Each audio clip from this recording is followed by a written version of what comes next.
Mesdames, Messieurs, peuple congolais, enfin,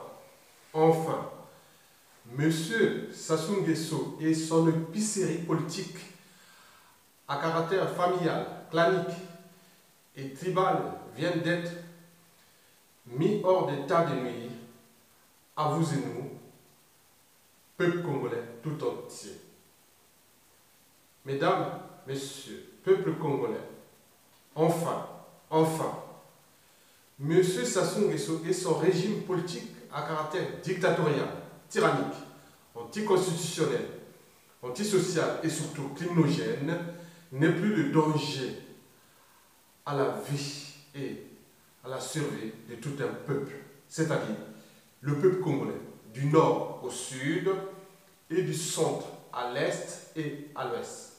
Mesdames, Messieurs, peuple congolais, l'avenir d'un peuple est par définition le passé et le présent qu'on ignore.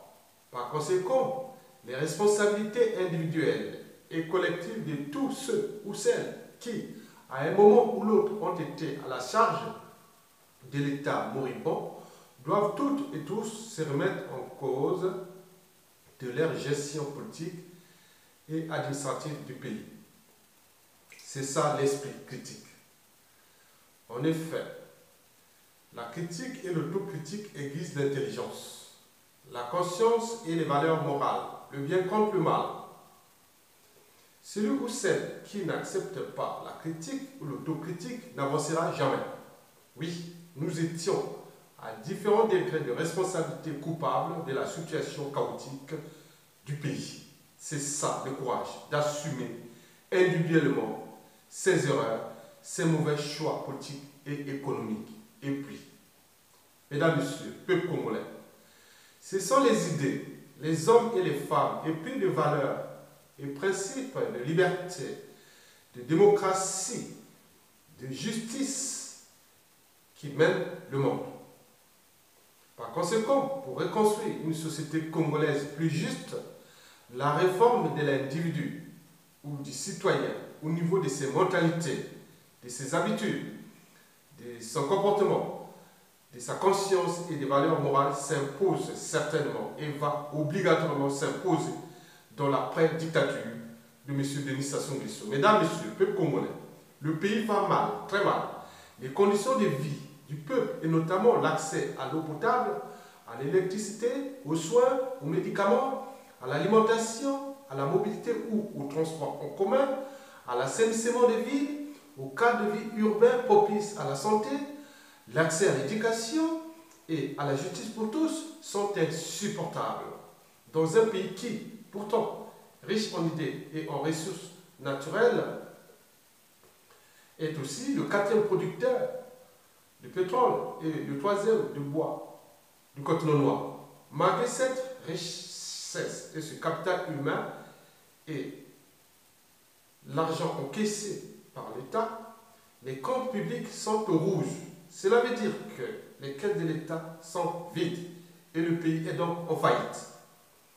L'audit de l'État et les États généraux de la nation devraient d'ailleurs confirmer cette situation socio-économique honteuse et chaotique que le régime politique de M. Sassou Nguesso a laissé au peuple congolais. Mesdames, Messieurs, peuple congolais, vous savez qu'une maison, quelle qu'elle soit, ne peut être construite sans socle ni fondation, et encore moins sans structure architecturale. Sinon, elle s'écroule au premier coup de vent comme un château de cartes. Ça ne sert à rien de se précipiter dans la récurrence des élections présidentielles qui ne servent pas à grand-chose, si ce n'est que remplacer Saint-Pierre par Saint-Paul. Cependant, pas de mobilisation profonde, ni de dépassement de soi, sans un rêve commun, de lendemain à construire et de futur à édifier. Nous avons donc besoin d'une période de communion politique nationale, de travaux, de restructuration et de réorganisation de l'État. Dès lors, s'ouvre maintenant et pendant 4 ans durant, une véritable période d'analyse, de réflexion et de décision, une période historique qui posera fondamentalement la question de la nation qui n'existe pas, de l'état de droit et de la démocratie dans notre pays, y compris la démocratie électorale ou gouvernance électorale. Cette période historique qui, maintenant, s'ouvre à nous, aura pour objectif 1.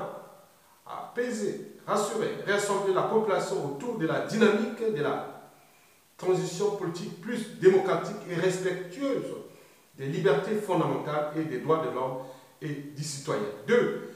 Restaurer l'État et son autorité, prioritairement dans la sécurité des biens et des personnes, dans l'éducation, la formation, la santé, la justice, les administrations, les finances et les comptes publics, le social pour tous et la réforme de nos forces de sécurité, de sûreté et de la défense nationale. 3. Traiter immédiatement la problématique liée au devoir de mémoire, les ressourcements administratifs des familles des victimes, la collecte des témoignages et des preuves des disparus. La réparation spirituelle et morale, au cas échéant financière et matérielle des parents ou familles de victimes de l'intolérance politique, la conciliation et puis la réconciliation nationale. Par ailleurs, un peuple qui n'a pas de mémoire et des symboles historiques communs sera toujours dans la récurrence de la barbarie, de la violence, du non-droit, de la loi du plus fort, de l'impunité, de la tyrannie, de l'ingratitude de la nation envers ses illustres concitoyens. Par conséquent, deux monuments historiques seront construits pendant cette période de communion politique nationale. Et puis, le premier mémorial sera dédié contre l'intolérance politique de 1959 à nos jours. Ce gigantesque mémorial sera le symbole de la mémoire collective et servira à l'éducation citoyenne obligatoire et d'outils référents pour les élèves, étudiants, les chercheurs et les universitaires.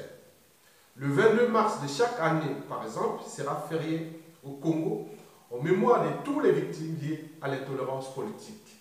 Ce mémorial sera construit à Brazzaville, quelque part à Bakongo ou à Bakelke, sera gardé par la garde républicaine. On estime à 150 000 le nombre de visiteurs par an. Le second mémorial sera dédié à l'honneur ou à la place des grands hommes congolais de l'indépendance du Congo à nos jours et du futur. Le mémorial samoyen de Brazza sera agrandi et remplacé par un plus grand, le Panthéon congolais. Oui, l'actuel mémorial de Savona de Brazza, qui ne sert à rien pour nous, sera agrandi et transformé en Panthéon congolais. Ce mémorial sera le symbole du patriotisme et servira de repère historique pour situer dans le temps l'œuvre des grands hommes congolais, qu'ils soient politiques, intellectuels, artistes et philosophes, etc., intellectuels ou non. Chaque année, chaque président de la République du Congo devrait déposer une gerbe de fleurs une fois par an au Panthéon congolais et aussi au monument contre l'intolérance politique. Repenser les nouvelles institutions politiques, pouvoir et contre-pouvoir fiable et administratif décentralisé, d'où l'idée d'une République fédérale du Congo qui sera opérationnelle dès la fin de cette période de communion politique nationale. 5. Recenser la population, établir les cartes de séjour des étrangers, les cartes d'identité nationale et des électeurs biométriques, préparer et organiser les élections locales, régionales, législatives, sénatoriales et présidentielles, libres et transparentes. Mesdames, Messieurs, peuple congolais, en séjour historique de l'espérance de tout un peuple et en ma qualité de représentant l'autorité suprême provisoire de l'État, j'abroge par conséquent les constitutions du 20 janvier 2002 et du 6 novembre 2015. La constitution en vigueur en République du Congo est désormais celle du 15 mars 1992. Celle-ci redevient le cadre légal des institutions de la République jusqu'au référendum sur la nouvelle constitution prévue dans 2 à 3 ans, qui sera celle du Congo au XXIe siècle.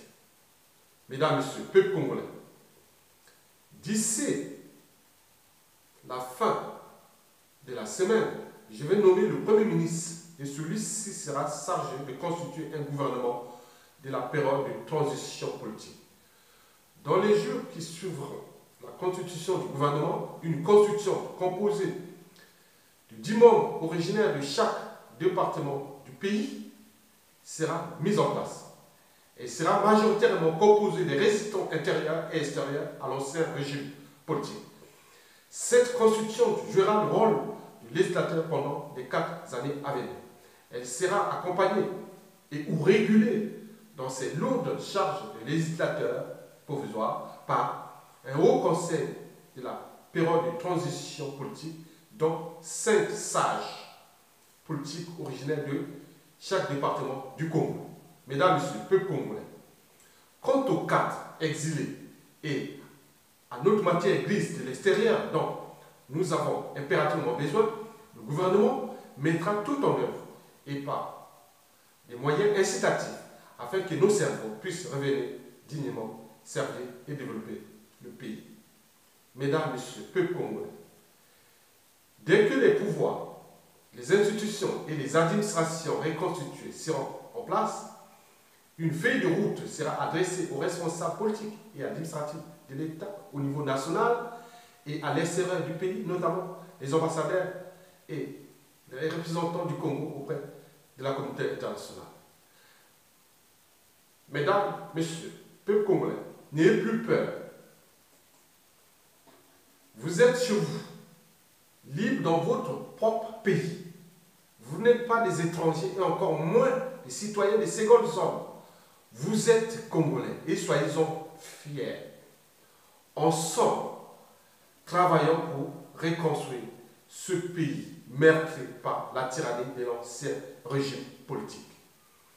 Nous avons besoin de tous, les Congolais, épais de valeurs et principes de liberté, de démocratie, de justice et de progrès social.